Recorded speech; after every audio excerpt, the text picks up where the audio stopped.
Yeah, cover up.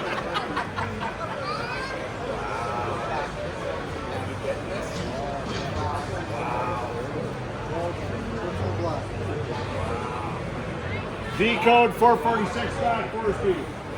446 back, 4 speed. Possibly 1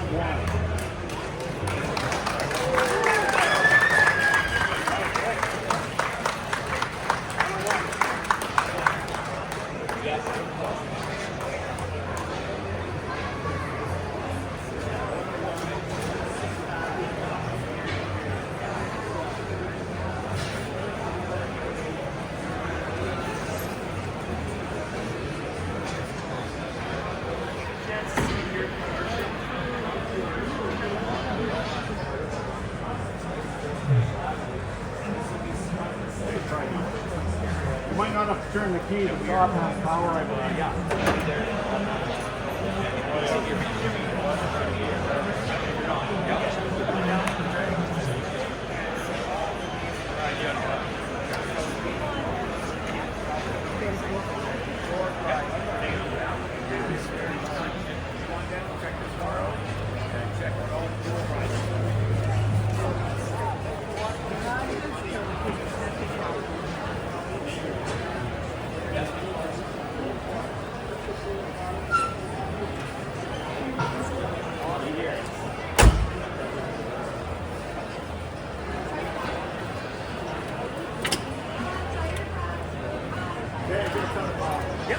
Yeah, I take battery off.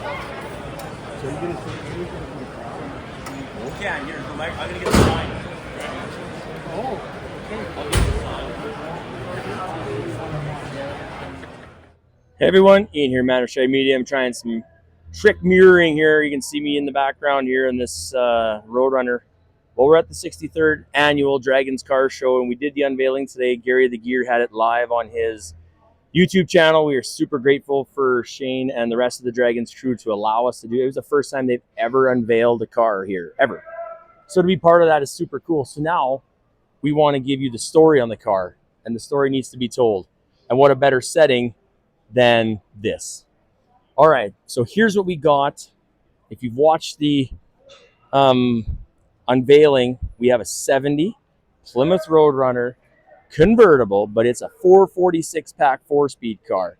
So this is one of 20 ever made. They made 824 Roadrunner Convertibles. Of that, 800 of the 824, 34 of them were 6-pack cars. 14 were automatics, 20 were 4-speeds, and this is one of the 20. Now, this car basically is untouched in the inside. It has been resprayed. This car is an F8 green car originally, but it has been sprayed black sometime in the 70s. It was sold in 1976. The second owner bought it off the original owner, is what I'm told. We're working on it. It's a Canadian car. I'm under the understanding it might be a Saskatchewan or Manitoba car. I am going to be putting all these numbers out there on the internet to try and locate some history here. So yeah, so we unveiled it here at the 63rd annual Draggins Rod and Custom car show at 11 o'clock this morning, and the feedback has been amazing. So I'll crack open the hood. We're going to go through the fender tag, and we're going to talk about this amazing car and how fortunate we are. This video, we are dedicating it to Andy, our friend Andy, who helped us make the deal work. Ryan, the owner, obviously a huge part of this just the same. But without Andy, we probably don't have this in Saskatoon. And I do mean that honestly. Andy was the man who made it all work out and got it to the car hauler. So this is a huge deal. So what happened was, if anybody's been following the channel, I did a video a couple years back on Tracy and Val's 1970 Hemi Roadrunner Convertible, one of the only Canadian one ever sold and one of the 4 that were ever produced. And that one, Ryan, the owner, happened to see the video.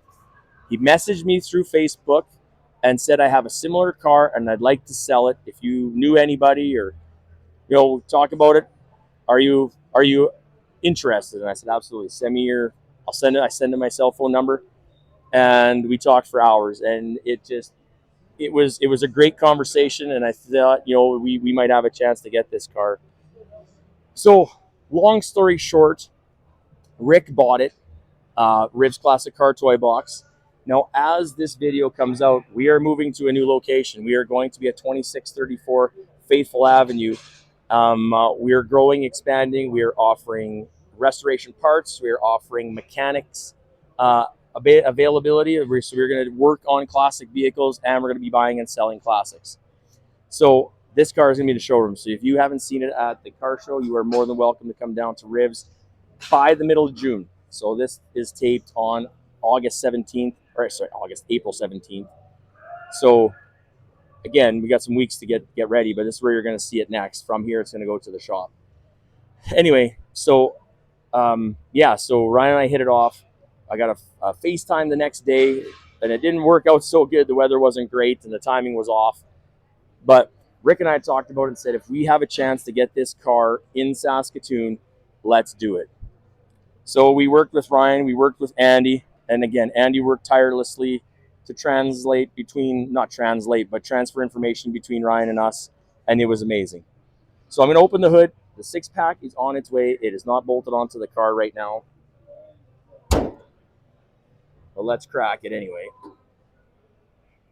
Okay, so right now, at some point in the 70s, it was switched to a 4-barrel. More than likely, the carburetors were being fussy, and they just said, you know what, hell with it, take it off, put a 4-barrel on. So that's pretty common. Fender tag, let's do it. I wanted to make sure it didn't get wet. All right, so we have a Canadian car, Y07. Actually, let's do it the right way. Let's start bottom left. E87 446 pack. D21 4-speed. RM27 Roadrunner Ragtops.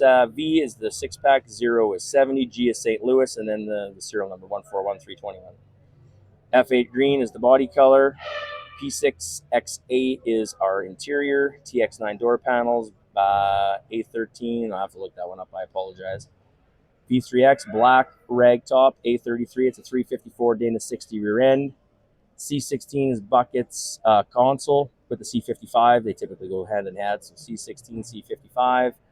J25 3-speed wipers, which any of these, the 6-packs with the big air cleaner has 3-speed wipers. M31 is the moldings. R11 is AM radio. V88 is the stripe delete on the back, so it's got the emblem. And Y07 is the Canadian ordered car. So this car is exactly that. So we're going to find out where it came from. It's sitting on 15x7 polyglass radial GTs. Like, it is a time capsule minus the paint job. Okay, but the 440 plus 6 should be on the hood. When they painted it, they never put it back on. And we will probably, obviously, we'll talk to Rick, but I'm pretty sure we're going to put the 440 plus 6 decals on the hood and just leave it. We'll put the 6-pack on it sometime probably in the fall. And then we're just going to show it, and make sure everybody. So the cool thing about the ragtop, so I want to break this down. So I've done 70 Roadrunners before, but the back end of this is convertible only. Those door panels, convertible only. The ashtrays are down there where the ashtrays, like in my Hemi car, they're in the armrests. The short door panels, because of the ragtop again. I'm going to grab the key. This one actually has the reverse lockout, so you have to put this car in reverse to get the keys out of the ignition. Which again, I've only ever seen this on one car that Bob did at Radical. It was a 1970 Dodge Charger RTSE 6-pack 4-speed car, F8 green inside and outside. It had that stuff still there. Usually it's always missing. So let's grab the keys. Let's crack the trunk. Because the other thing cool with the Roadrunner convertible, or convertible in general, they move the spare tire. So let's crack that. See the spare tire? It is now on the side where typically they sit here in the middle. But because it's a convertible and need area for the ragtop, they move it to the side. So all of these little nuances of this car make it so amazing. Now, obviously, they sprayed over top of the factory trunk sticker. Again, this matters nothing. In this car, there's 20 of these on the planet. And now that Rick has one of them, I mean, I think it's monumental. And it's a Canadian car, which some people don't care. I do. I definitely care. So, original bumpers, the original emblems on the back tail panel. This car is amazing. So here's that V88. We don't have the stripe across. We have the emblem. Now it should have a standing Roadrunner here, which we'll put that on as well. We literally got this car on Monday, and it is Friday today. It's Good Friday. Draggins Car Show is always Easter weekend. So we didn't have enough time to do anything other than wash it and clean it. So that's what we did. We washed it, we cleaned it, here we are. M31, these are the moldings on top. M31s. So the broadcast sheet, they actually looked in the truck. This interior has never been touched. Pulled out the bottom seat, and the broadcast sheet that was found was for a Roadrunner Convertible 383 automatic car, though, which it does happen. On the assembly line, nobody really cared back then. It was not uncommon for the wrong seat to get into the car. So we are still going to look. I found broadcast sheets in the driver's side seat, in the back here, and under the seat. So we're going to tear the interior apart a little bit to try and find the original broadcast sheet. So if we decide to restore this car back to original, we can put it back exactly how it was ordered. Which, no power steering, no power brakes. It does not have the light package. There's no signal lights up top, and that 440 piece clearly has been painted over when they painted the car. Again, minor. Super minor. Dual exhaust, not chrome tips, turn downs. Now, without the broadcast sheet, it's kind of hard to tell. The fender tag doesn't call for it, but it doesn't give us an N41 either. So we don't know for sure if it's supposed to have tips or not. Okay? But nevertheless, if you want to see this in person, come on down 2634 Faithful Avenue, right on the corner of 50th and Faithful. So old ribs was Miller and 50th, new ribs Faithful and 50th. Okay? Anyway, we appreciate anyone and everyone who's came up to talk about this car. We're just so happy we can show it with everybody. And yeah, I mean, come on down to Ribs and have a peek at it. But this thing, in my Mopar, my Mopar brain, this thing is top-notch collectible. So just, again, super fortunate. Again, we could make a deal with Ryan, and Andy could get us what we required. So again, Andy, huge shout out to you, brother. You just awesome. As all the phone calls went, send you big hugs, brother. Big hugs. And Ryan, again, thanks so much for allowing it to come out this way. We're so happy to have it in Saskatoon. So, all right, this is it. We're gonna go do some more videos. So there's gonna be some good stuff coming through, some cars. In the other haul, I am definitely gonna take some videos over the next few weeks that are gonna come through on the channel. So like I said, like, subscribe, comment. We appreciate everyone and everything and every bit of this car culture that we have here in Saskatoon. So can't wait to meet you all at the new shop. All right, take care. Bye for now.